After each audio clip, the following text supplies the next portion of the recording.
Magandang araw sa inyong lahat at welcome sa aking channel.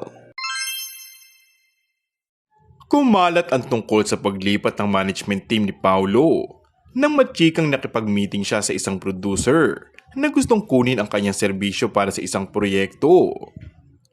Si Paulo raw kasi mismo ang nakipag-meeting sa producer na kumukuha sa kanya.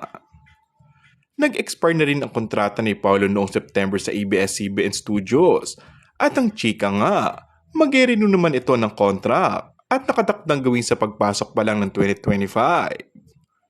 Maaring sa renewal na kontrata ni Paulo sa kapamilya, malalaman kung sino ang bago niyang manager. Nakalatag din umano dito ang mga bagong proyekto na gagawin at sigurado na kasama muli ang rumored girlfriend na si Kim Chu.